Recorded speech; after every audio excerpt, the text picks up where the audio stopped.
Itu mengenai nephrotic syndrome. Jadi nephrotic syndrome itu merupakan penyakit glomerular yang paling sering. Izin dok, suaranya kecil dok. Suara dokter kecil dok. Ini sudah kedengaran? Sudah kedengaran? Udah kedengaran? Terdengar dok. Terdengar dok. Cara mengenai nephrotic syndrome merupakan penyakit glomerular yang paling sering pada anak, ya. Jadi kalau dibilang di bagian anak, nefrologi anak itu biasanya pasien-pasien di poli itu yang datang tuh umumnya penyakit nephrotic syndrome. Nah, tapi memang kalau sebagai dokter umum, kompetensi kalian tuh berangkat pada di 3B ya. Masalahnya memang salah satunya adalah untuk penegakan diagnosisnya memang ada kendala kalau di daerah yang fasilitas laboratoriumnya kurang lengkap. Tapi sebenarnya untuk menegakkan diagnosis nephrotic syndrome nanti itu adalah tidak sulit yang dibayangkan ya. Kita beranjak dulu dari definisi. Definisi itu adalah definisi nephrotic syndrome yaitu suatu keadaan klinis. Jadi dia suatu keadaan yang ditandai dengan suatu tanda yaitu heavy proteinuria atau proteinuria masif istilahnya ya. Kapan disebut dengan proteinuria masif? Itu kalau terjadi proteinuria yang berat ya di atas 40 mg per meter square per jam ya atau 5 gram per hari per 24 jam. Jadi ada batasannya 40 mg per meter square per jam atau 5 gram per hari. Atau kalaupun nanti kalian melakukan pemeriksaan secara dipstick, proteinurianya disebut berat kalau dijumpai proteinuria di atas positif 3. Kemudian dijumpai keadaan hipoalbuminemia. Ya, hipoalbuminemia adalah keadaan kadar albumin yang rendah. Normalnya albumin dalam darah itu adalah 3,5 sampai 5,5 mg per desiliter. Tapi ya kalau di bawah 3,5 disebut hipoalbuminemia, tapi untuk suatu kriteria sindrom nefrotik haruslah kadar albuminnya di bawah 2 gram per desiliter. Kemudian dijumpai edema. Edema ini bisa manifestasinya ringan sampai dengan berat. Kalau ringan bisa dijumpai edema pada kelopak mata, ya, konjungtiva, ataupun kalau berat bisa edema anasarka atau di seluruh tubuh. Bisa diikuti dengan tanda hiperkolesterolemi atau peningkatan kadar kolesterolemi darah di atas 220 mg per desiliter. Nah, keempat keadaan ini bisa dijumpai pada sindrom nefrotik. Ya. Tapi dengan 2 tanda aja kita udah bisa yakini suatu sindrom nefrotik, yaitu ada 3 saja ya, dijumpai proteinuria berat, edema, dan hipoalbuminemia. Ini udah cukup untuk mewakili sebagai suatu sindrom nefrotik. Keadaan ini bisa disertai ya, jadi nggak mesti, bisa disertai dengan hematuri, dijumpainya sel darah merah di dalam urin, ataupun hipertensi. Nah, nanti hipertensi pada anak berbeda ya klasifikasinya. Dan penurunan laju filtrasi glomerulus atau glomerular filtrasi rate. Ya, nggak semua ini harus ada, tapi bisa disertai. Nah, jadi ini suatu gejala klinis yang bisa disertai dengan tanda-tanda ini. Nanti ada hal-hal yang berhubungan dengan kenapa ini ada. Nah, yang harus diketahui bahwa nephrotic syndrome itu merupakan keadaan fungsi dari berbagai penyakit glomerulus. Jadi di sini yang berperan adalah keadaan glomerulusnya. Ya. Jadi ada perubahan atau gangguan pada glomerulus. Ya, kalau kita tahu glomerulus itu fungsinya sebagai filtrasi. Nah, kan fungsi ginjal banyak ya. Dari mulai filtrasi, sekresi, ya, pembentukan kemudian mengatur asam basa, mengatur kemudian mengatur lagi tekanan darah, ya, banyak ya fungsi ginjalnya. Tapi untuk sindrom nefrotik ini menunjukkan gangguan pada glomerulus yang berhubungan dengan fungsi glomerulus.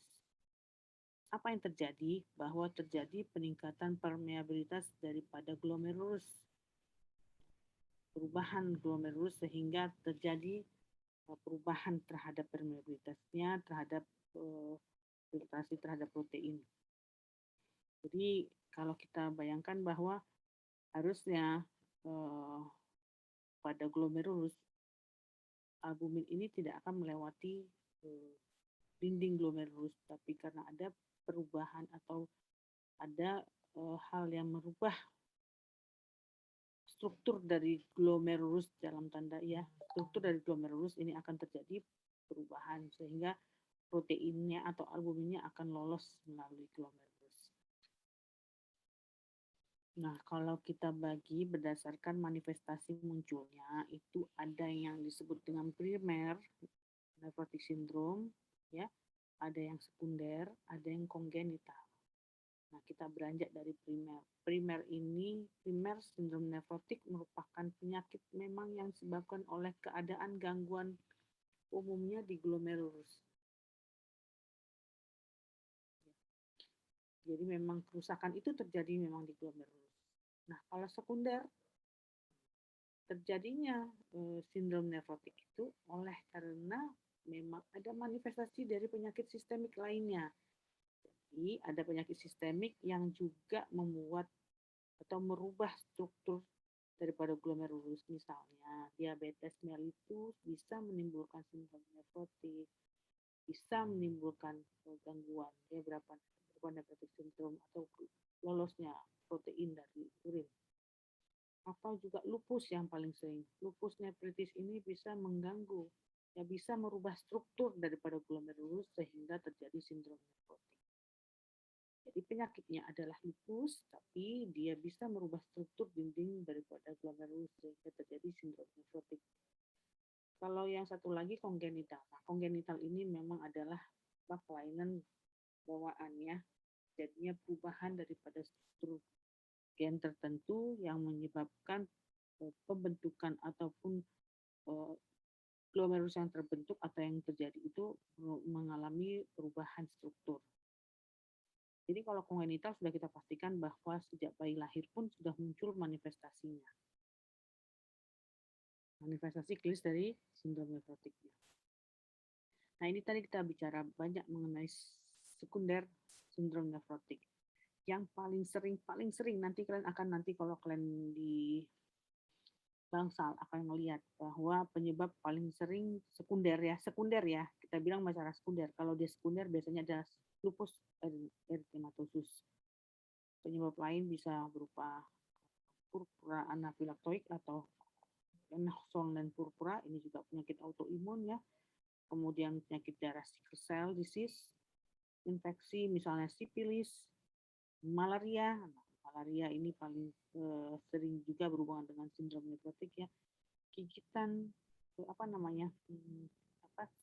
serangga ya, taun ya. Nah, ini juga obat-obatan juga penisilin ya, emas, heroin, atau pil ini diduga bisa menimbulkan ini ya, dan keracunan getah pohon oak. Ini di kita sih jarang ya, tapi kalau di luar negeri ada.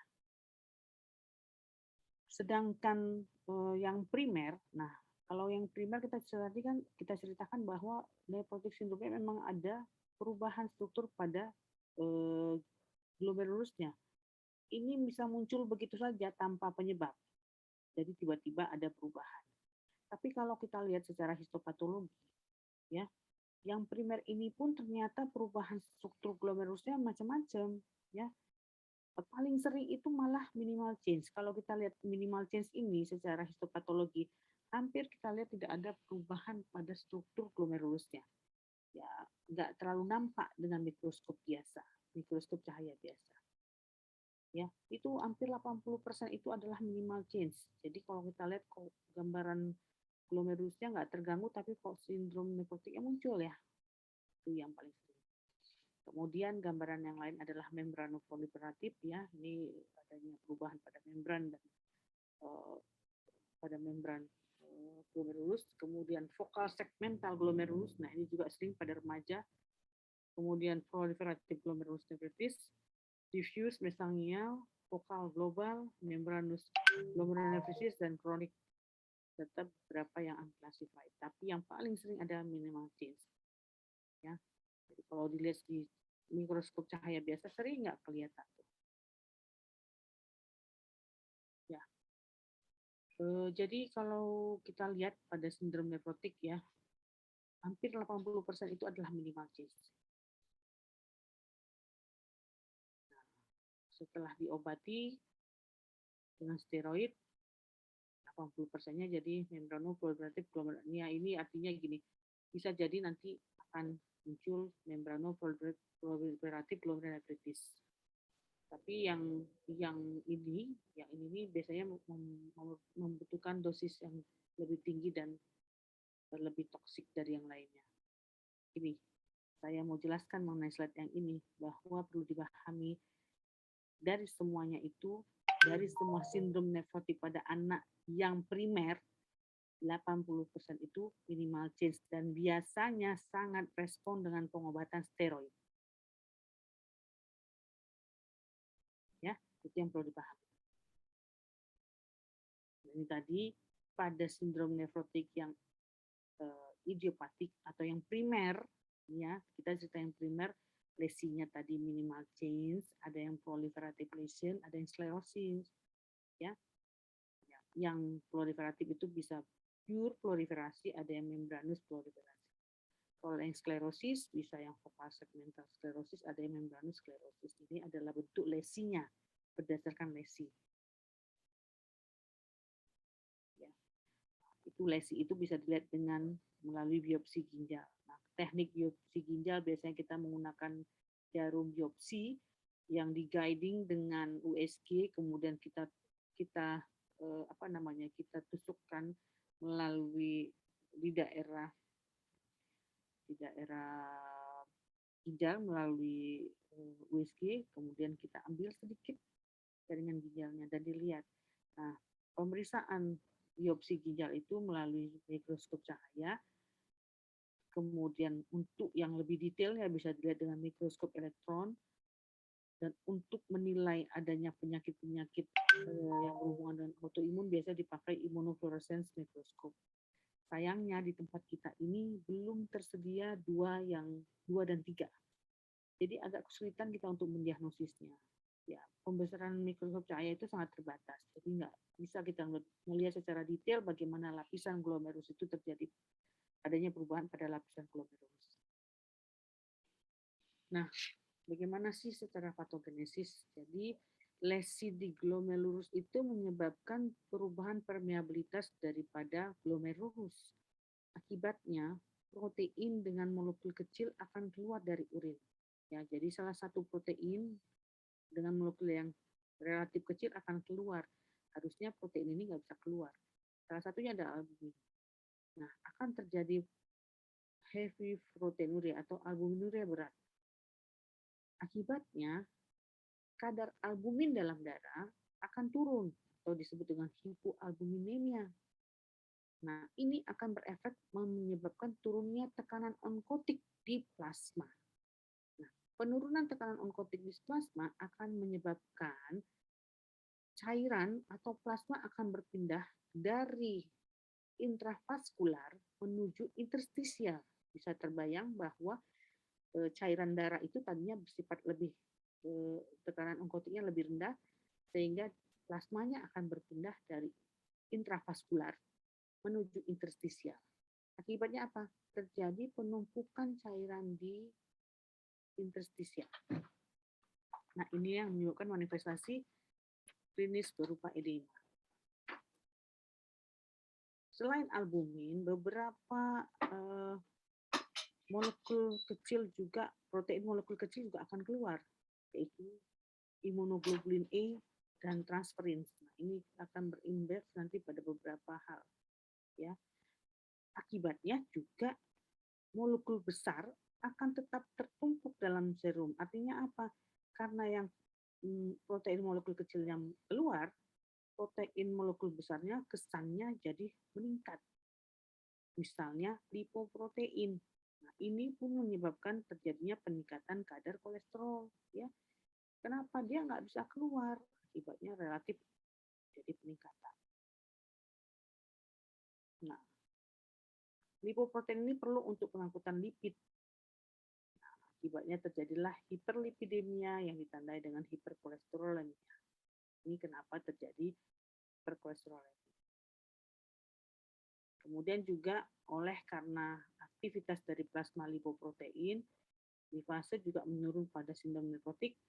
Enzim lipase terjadi menurun sehingga terjadinya hiperlipidemia.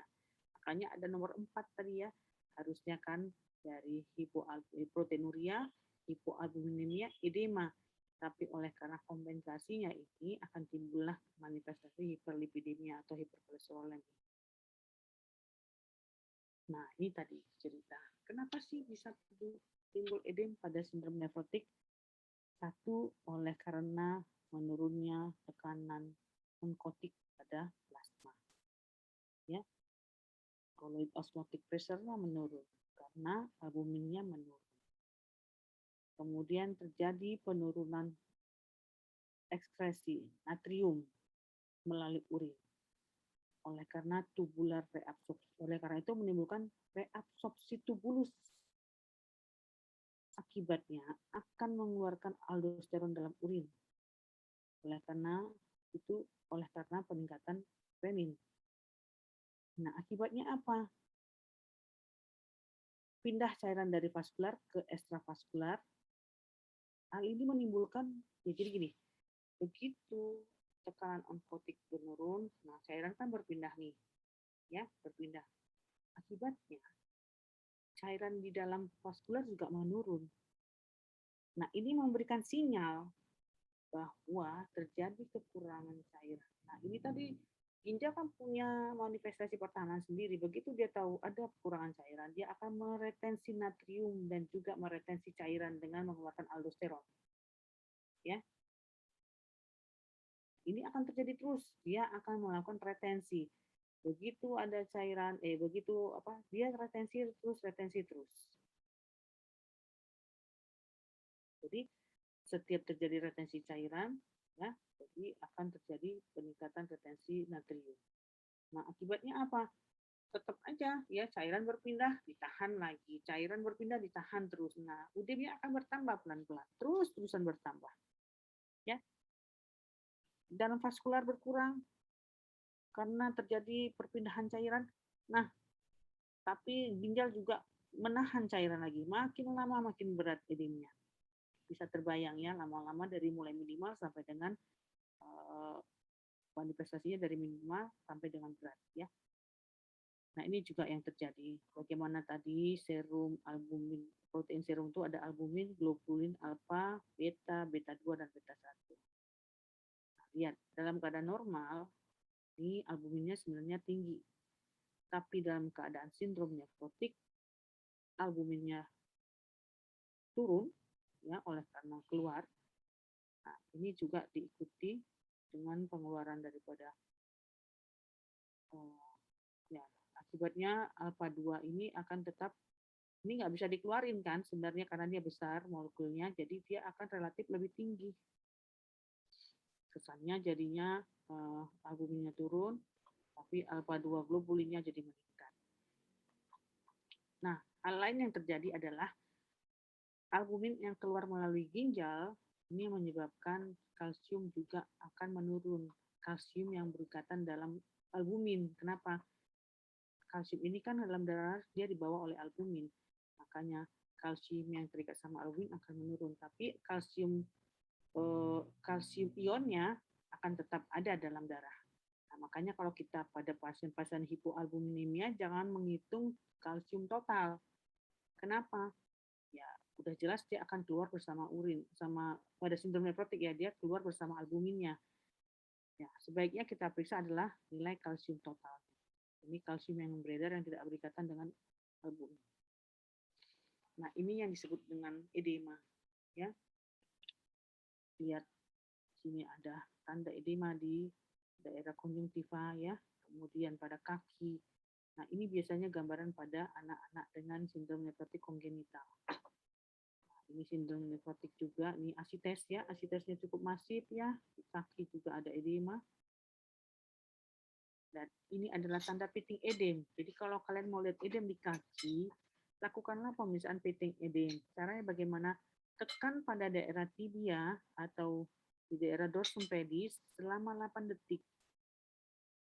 Kemudian kalian lepas, lihat nih, raba, ada nggak teraba cekungan? Legok ya bahasa Indonesianya. Nah, ini periksa. Nah, ini menunjukkan adanya pitting edem pada daerah kaki. Gambaran asites yang masif ya. Kalau yang masih sedikit boleh diperiksa dengan shifting dullness ya, boleh. Kalau udah masih seperti ini udah kelihatan, tengok tali pusatnya aja udah, tempat pusatnya aja udah menonjol keluar ya. Nah, ini yang kita belajar mengenai congenital nephrotic syndrome. Merupakan kelainan yang bersifat autosomal resesif. Nah, congenital nephrotic syndrome ini sulit diobati. Nggak ada pengobatannya, dikasih kortikosteroid juga nggak respon. Jadi ya, dan biasanya juga prognosisnya jelek ya. Kemudian ya begitu lahir ya usia 2 minggu 3 bulan udah muncul tuh edema. Jadi biasanya ini oleh karena adanya kelainan pada gen tertentu yang menyebabkan terjadinya perubahan pada globus. Nah, bagaimana pengobatannya? Tadi kalian lihat bahwa cara menegakkan diagnosisnya ada dulu edema, tentukan dulu ada edemanya, kemudian periksa protein urianya. Ya, kalau terjadi protein urea masif, edema, tinggal tentukan ada nggak hipoalbuminemia. Baru lihat yang lain. Kalau sudah tegak suatu sindrom nefrotik, ya, yang idiopatik itu biasanya dijumpai pada anak umur 2 sampai dengan 2 sampai 10 tahun, 8 tahun gitu. Ya munculnya di usia 2 sampai ya, usia 8 tahun. Nah, kalau ada sindrom nefrotik apa yang mau dikerjakan? Ya, apa terapinya? Ya, pertama harus istirahat apalagi pada anak-anak dengan edema. Kemudian berikan diet rendah garam. Kita tahu tadi ya, semakin banyak akan retensi cairan akan semakin tinggi ya. Jadi itu akan terjadi terus sehingga retensi garam dan cairan terus saja. Kalau dikasih diet tinggi garam, natriumnya akan ditahan. Natrium tadi akan menarik cairan lagi. Seperti itu makanya atasi edemnya dengan mengurangi diet garam. Kemudian untuk protein, ya diberikan sesuai dengan recommended daily allowance. Artinya nggak boleh ditambah-tambah juga. Kalau dulu tuh terkenal istilahnya memberikan protein tinggi. Karena katanya proteinnya sedikit. Padahal kita tahu patofisiologinya karena terjadinya pengeluaran protein melalui urin. Makanya nggak guna kita kasih juga protein tinggi-tinggi. Ya. Nah, kemudian terapi yang paling yang digunakan adalah pemberian kortikosteroid. Kortikosteroid yang dipakai adalah golongan prednison. Ya, yang dianjurkan tuh golongan prednison. Kenapa? Gampang dicari, murah, dan efek sampingnya lebih minimal. Ya, prednison dipakai dengan dosis sesuai dengan ISKDC yaitu 60 mg per meter square per hari. Jadi hitungannya adalah meter square, luas permukaan tubuh, bukan kilogram berat badan. Kalian harus bisa mencari luas permukaan tubuh.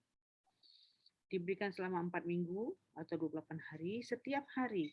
Jadi kalau misalnya berat badannya 30 itu luas permukaan tubuhnya 1. Jadi 30 mg per hari. Kalau 30 mg berarti kalian bisa bagi menjadi 10 mg pagi, 10 mg siang, dan 10 mg sore. Nah, satu tablet prednison itu isinya adalah 5 mg. Jadi kalau dia berat badan 30, 2 pagi, 2 tablet pagi, 2 tablet siang, dan 2 tablet sore. Jangan malam. Ya, itu diberikan setiap hari selama 28 hari atau 4 minggu. Nah, setelah 4 minggu kita periksa hasilnya. Tujuan kita adalah membuat remisi. Remisi itu atau tercapainya remisi.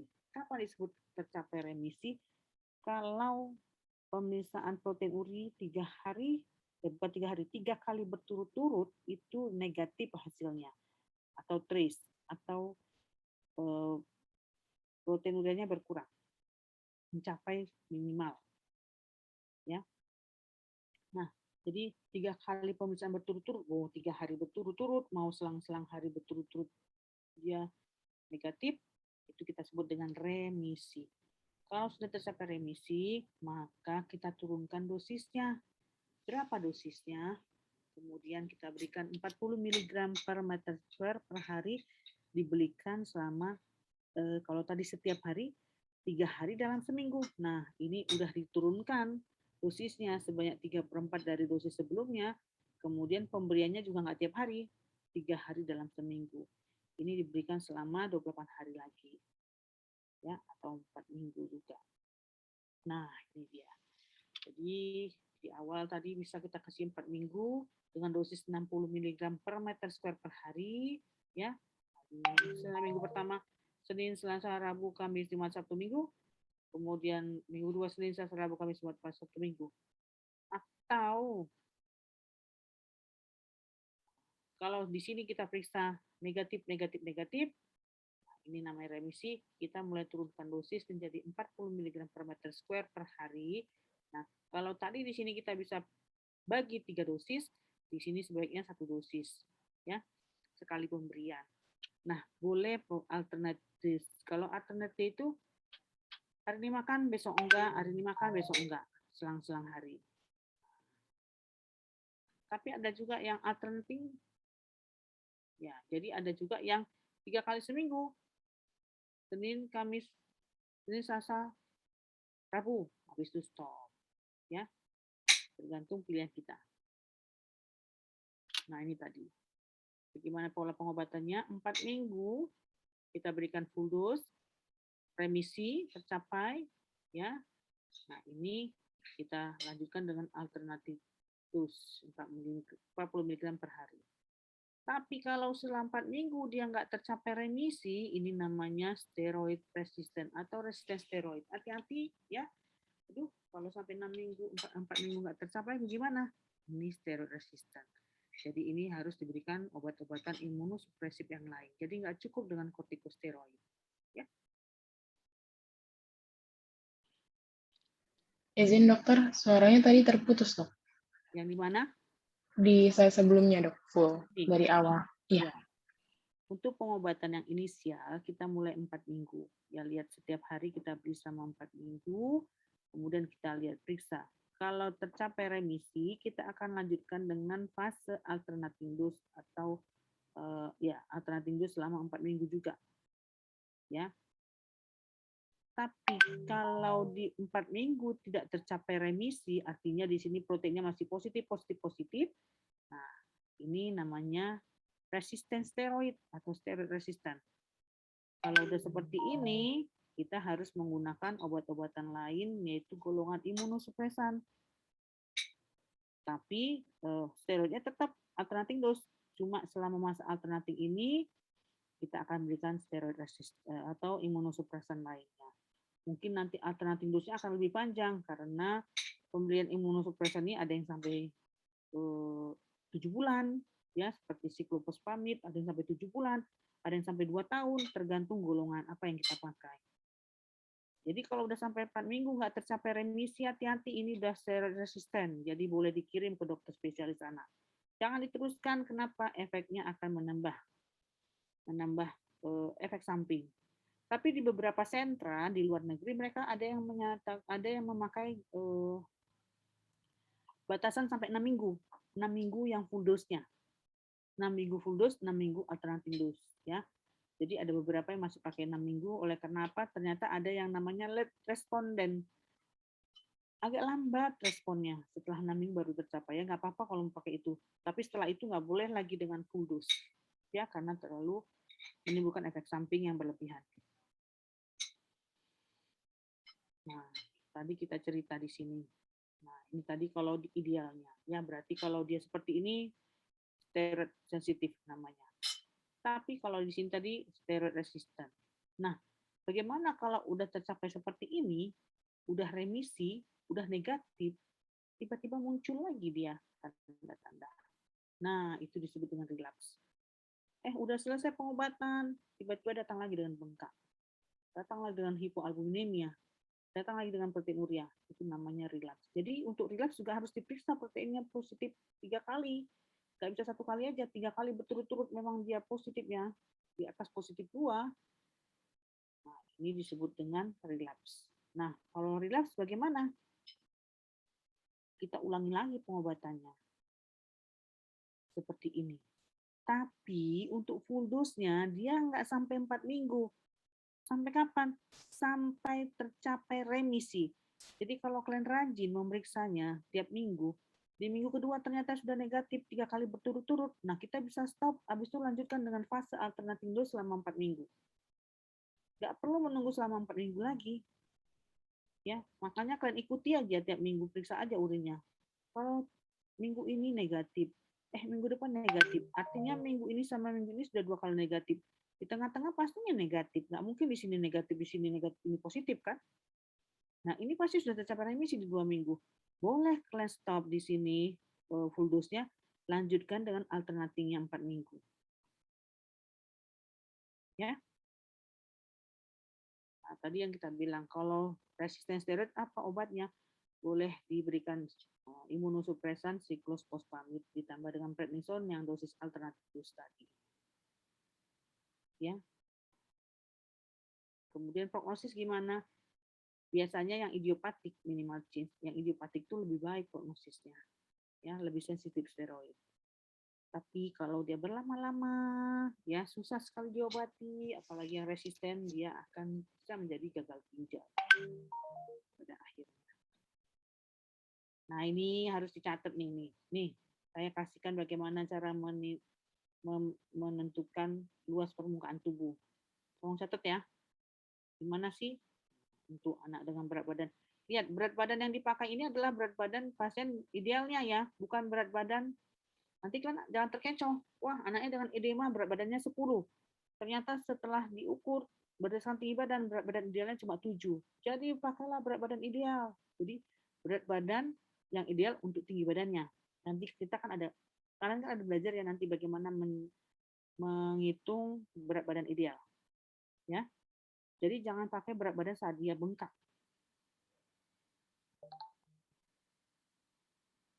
Ya.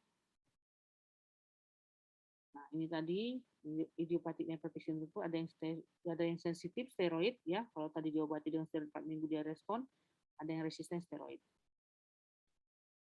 Nah, ini definisi remisi kapan kalau dia proteinuria di bawah 4 mg per meter square per jam atau pakai stick disebut trace atau negatif selama 3 hari berturut-turut. Kalau yang steroid responsif dia remisi dengan steroid saja. Kalau relapse dia dijumpai juga proteinuria berulang ya. Yang relapse sering ini kalau kita jumpai keadaan relapse 2 atau 3 kali dalam 6 bulan.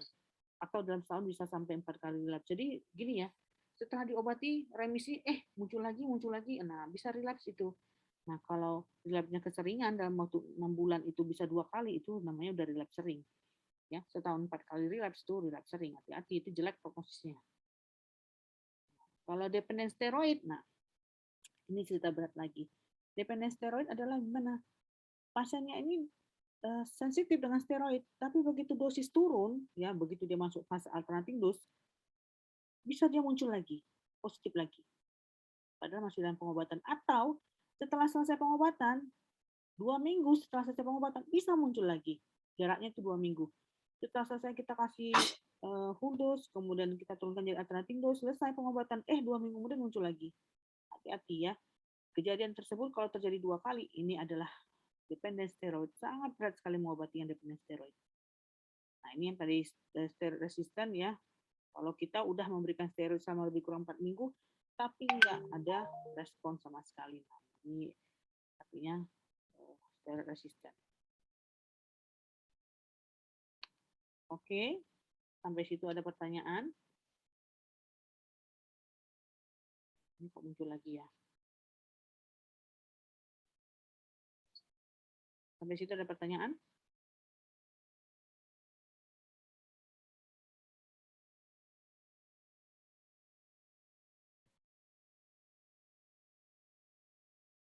Sepertinya tidak ada, Dok. Tidak ada. Izin bertanya, dokter. Ya.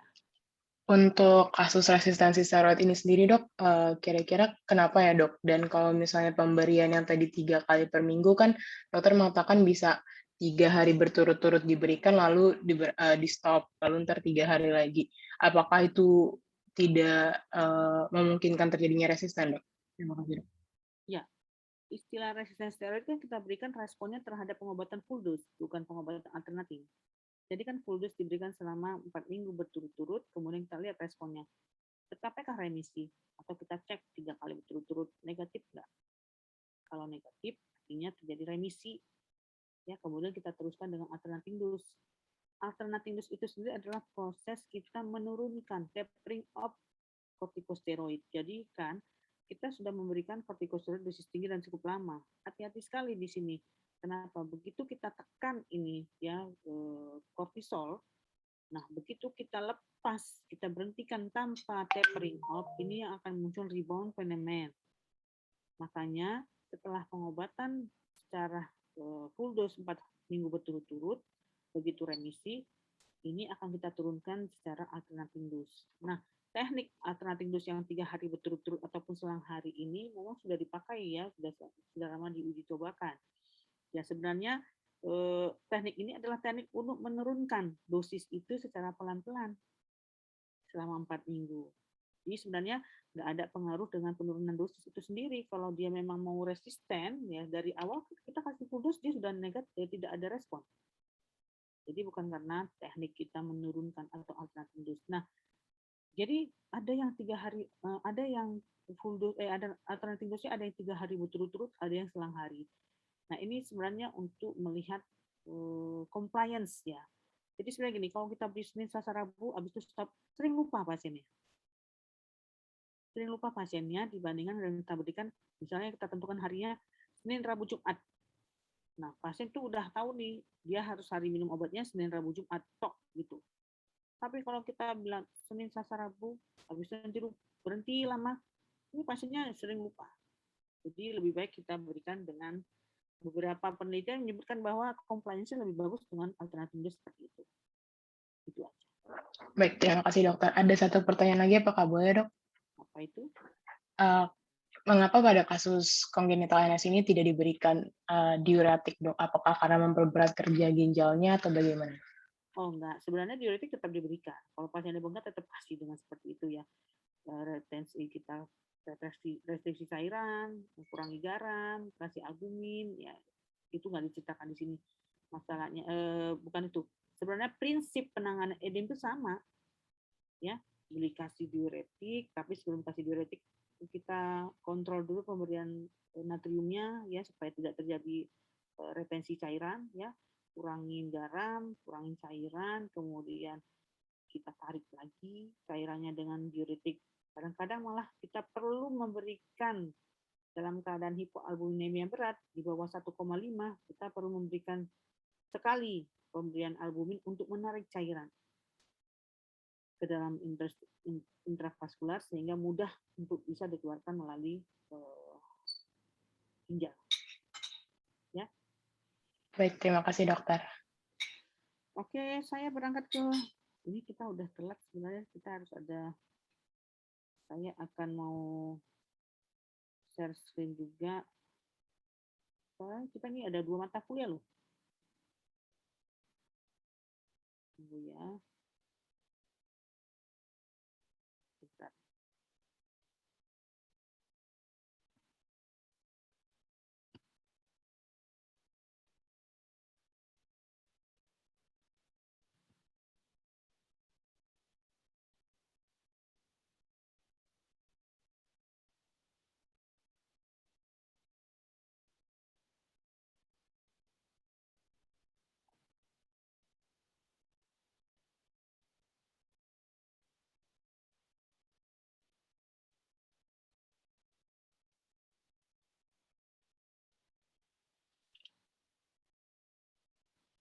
Nah, ini juga yang juga paling sering dijumpai pada anak adalah suatu keadaan glomerulonefritis akut pasca infeksi Streptococcus. Kalau di sini masih disebut glomerulonefritis akut pasca Streptococcus. Sebenarnya di sini yang dimaksud adalah infeksi kuman Streptococcus. Sekarang lebih sering disebut dengan glomerulonefritis akut pasca infeksi. Bukan lagi glomerulonefritis akut pasca Streptococcus ya. Nanti diperbaiki ya. Nah, glomerulonefritis, ini kita balik nih. Apa itu glomerulonefritis? Adalah suatu terminologi yang menggambarkan adanya inflamasi pada glomerulus. Adanya inflamasi. Itis di sini inflamasi bukan radang atau bukan infeksi ya. Jadi jangan nanti glomerulonefritis itu apa? Radang pada glomerulus bukan. Kalau radang glomerulonefritis itu apa? Infeksi pada glomerulus bukan. Ya. Glomerulonefritis adalah suatu hal yang menggambarkan inflamasi pada glomerulus. Inflamasi ini ditandai dengan terjadinya proliferasi sel-sel glomerulus oleh karena proses imunologi. Ya. Istilah akut ini adalah berhubungan dengan keadaan ini bisa bersifat temporer sementara. Kalau kronik dia udah menetap. Ya. Jadi disebut dengan glomerulonefritis akut, dia adalah sifatnya bersifat sementara. Dan keadaan ini bisa berkurang. Jadi akut di sini oleh karena adanya sebukan daripada leukosit polimonuklear pada glomerulus. Apa penyebabnya? Sebenarnya etiologinya adalah infeksi kuman Streptococcus. Ya. Nah, tapi Streptococcus ini yang bersifat nephrotogenik, artinya Streptococcus yang berpotensi menimbulkan kelainan pada daerah ginjal.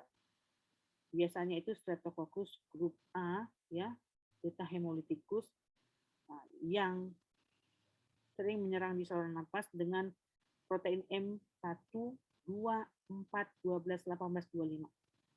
Tapi ada juga Streptococcus beta hemolyticus yang menyerang di kulit dengan protein M49, 55, 57, 60.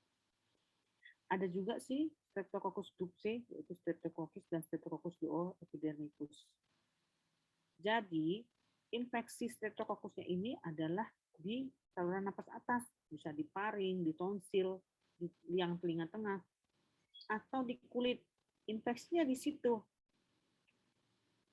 Nah, lihat ini. Ya, bisa di tenggorokan, ya, sakit, jadi dengan gejala sakit tenggorok, ya, kemudian ada eksudat pada tonsilnya, demam, menggigil, ya. Nah, ini sering pada anak sekolah. Jadi ini sering didapati di usia-usia anak sekolah. Usia 6 sampai 10 tahun itu paling sering. Atau bisa juga berupa lesi di kulit, nah, kayak impetigo nih, kalau dulu kita sering, ya, kalau ada anak-anak yang dengan tulisan yang kita bilang seperti ini, nah ini nih berpotensi menimbulkan gangguan di glomerulus. Ya, bisa di tangan, bisa di wajah juga. Nah, bagaimana sih patogenesisnya? Jadi infeksi Streptococcus ini akan menimbulkan pembentukan antibodi. Antibodi selama beberapa minggu itu ditunjukkan dengan peningkatan daripada anti-streptolysin titer O. Ya. Nah, ini menunjukkan adanya infeksi antibodi di tubuh. Nah, namun antibodi yang beredar ini antibodi dan antigen yang beredar ini akan ditangkap. Nah, bisa ditangkap di glomerulus dan berdeposit di glomerulus sehingga menyebabkan inflamasi di daerah glomerulus, sehingga menyebabkan kerusakan pada daerah glomerulus. Akibatnya apa? Terjadi sebukan. Nah, akibatnya apa? Akan terjadi peningkatan permeabilitas kapiler. Sama seperti tadi, permeabilitas kapiler terjadi, permeabilitas glomerulus terjadi, proteinuria terjadi. Nah, ini beda sih. Di sini akan terjadi oleh karena ada sebukan, di sini ada tanda-tanda hematuri dan albuminuria. Tapi umumnya akan terjadi gejala hematuri. Kemudian glomerusnya akan menjadi swelling atau membengkak, ya. Kemudian peningkatan proliferasi sel-sel di glomerulus. Nah, ini akan menghambat, ya, karena glomerusnya membengkak, sel-sel menumpuk, ini akan terjadi gangguan filtrasi menghalangi filtrasi sehingga terjadi penurunan laju filtrasi glomerulus. Nah, kalau laju filtrasi glomerulus terganggu, nah ini akan menurunkan GFR-nya tadi kan. Nah, ini juga akan merangsang pembentukan renin. Nah, akibatnya akan menimbulkan tekanan darah, peningkatan tekanan darah. Jadi, manifestasi yang muncul itu biasanya adalah hematuri, peningkatan tekanan darah, ya, bisa sampai gagal ginjal, ya, bisa sampai terjadi gagal ginjal kronik.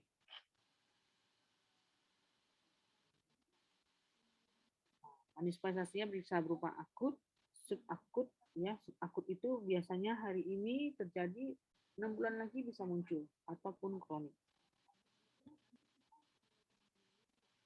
Manifestasi yang muncul tuh bisa bermacam-macam ya. Bisa dari yang enggak ada gejala sampai yang gejala berat. Tapi biasanya ditandai dengan tanda-tanda hematuria. Hematurinya ini bisa tanpa gejala. Dan hematurinya beragam ya, dari mulai hematuri yang minimal sampai yang berat atau disebut dengan gross hematuri. Kadang-kadang sampai kencingnya berwarna seperti Coca-Cola saking pekatnya. Ya, jadi disebut dengan kolaret hematuri. Bisa dijumpai edema. Nah, edemanya bisa ringan, bisa berat.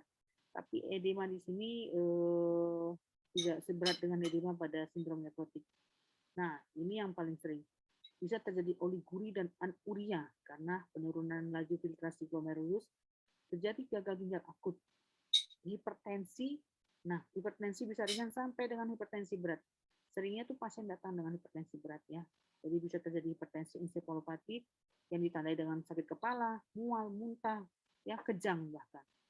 Nah, sering juga terjadi gagal jantung. Kenapa? Kongestinya terlalu berat karena nggak ada urin yang terbentuk, jadi cairan intravaskular meningkat, akhirnya terjadi gagal jantung.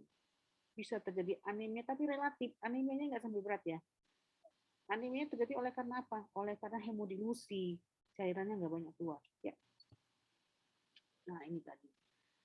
Bagaimana infeksi di daerah saluran nafas atas ya, oleh karena streptococcus ini dengan membentuk antigen antibodi dalam masa latennya ya akan terjadi beberapa perubahan. Jadi dia nggak langsung infeksinya itu terjadi, jadi muncul manifestasi glomerulonephritis itu bisa 1 sampai 3 minggu berikutnya, nggak langsung. Kenapa? Kan yang terjadi deposit antigen antibodi dulu, baru terjadi manifestasi glomerulonephritisnya ya. Barulah muncul tanda-tanda hematuria, ya, edema, hipertensi, ya, kemudian ada proteinuria, bisa azotemia, ya, penurunan GFR, ya, ada tanda-tanda infeksi, tanda-tanda infeksi streptococcus, ya, adanya peningkatan streptococcus antistreptolisin, ya, T3 komplement menurun, ya. Nah, ini yang terjadi. Nah, ini bisa komplit remisi atau sembuh, ya, 80 sampai 55%, tapi bisa juga menimbulkan kematian, salah satunya oleh karena hipertensi atau gagal ginjal, ya, ataupun kematian dalam 3 sampai 18 tahun, 18 bulan, ya, ini disebut dengan rapidly progressive nephritis, ataupun menjadi gagal ginjal kronik, atau disebut dengan penyakit ginjal kronik. Jadi bisa sembuh, bisa ada kematian akut, atau menjadi rapidly progressive glomerulonephritis, atau menjadi penyakit ginjal kronik. Ini dia tadi. Bagaimana swollen tadi ya, jadi kerusakan pada glomerulus. Nah, ini tadi. Peningkatan sel-sel dalam, begitu mereka berdeposit, ini akan menjadi gangguan di glomerulus. Ini glomerulus ini sebenarnya nggak ada ini. Ini podositnya. Nah, ini terjadilah namanya sebukan atau deposit daripada sel-sel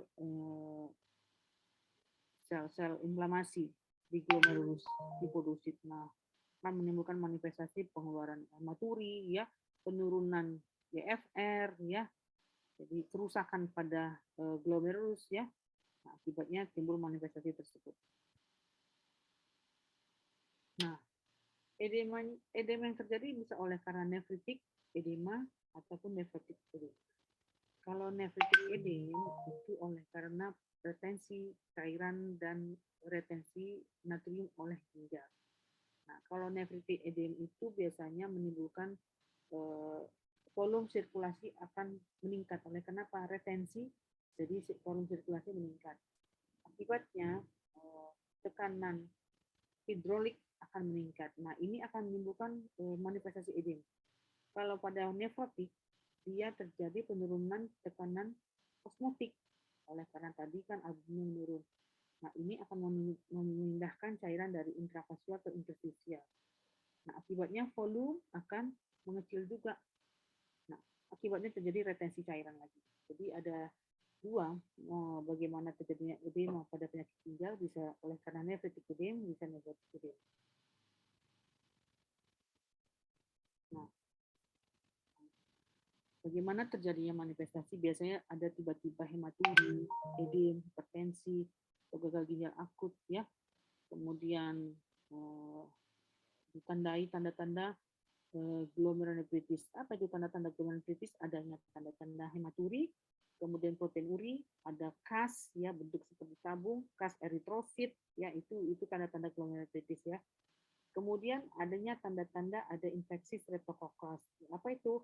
Seperti asto, T3 komplement yang menurun. Ya, ini yang menunjukkan ke arah suatu infeksi glomerulonefritis pasca infeksi streptococcus.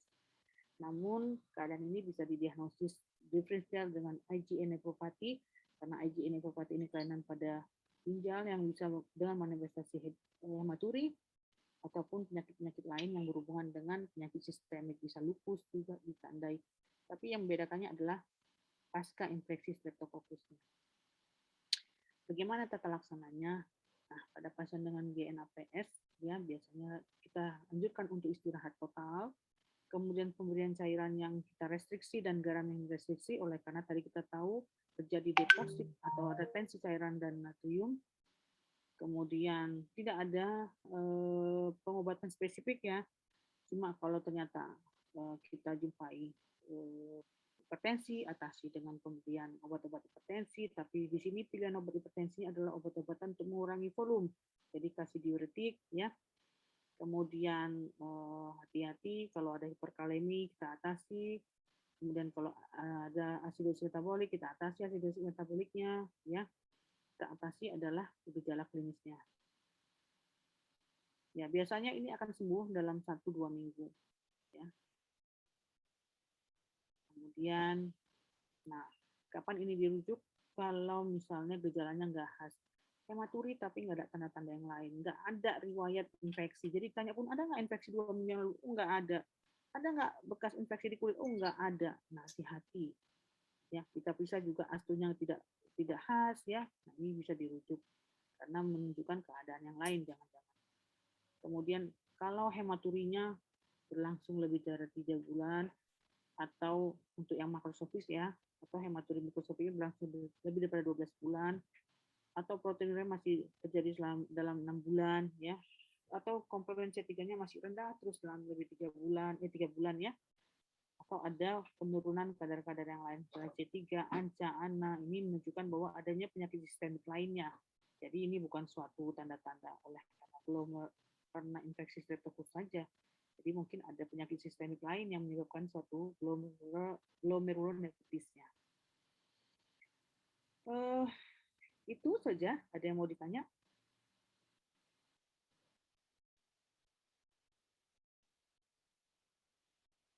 Ada yang mau ditanya mengenai kuliah yang ini?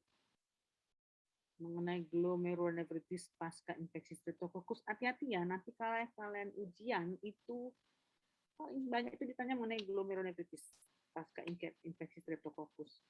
Jadi seringnya gini nih, kita nggak ngeh karena apa, infeksinya udah lewat, kita nggak tahu. Kita berpikir, loh ini kenapa muncul tiba-tiba hematuri, kenapa hipertensi, kenapa tiba-tiba fungsi ginjal yang menurun.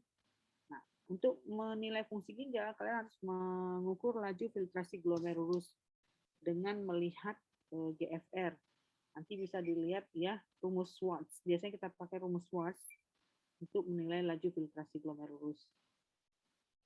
Ya, ada nilai konstanta dikali dengan tinggi badan dibagi dengan nilai kreatinin. Ya, tinggi badannya dalam sentimeter, kreatininnya miligram per desiliter. Konstantanya nanti dicari untuk umur tertentu juga beda. Ya, rumus Schwartz untuk laju filtrasi glomerulus. Kira-kira ada yang mau ditanya? Izin dok, Ya. dosen yang jam berikutnya sudah hadir dok. Oke, kalau begitu kita tutup dengan Ya dok. yang bermanfaat. Jadi ini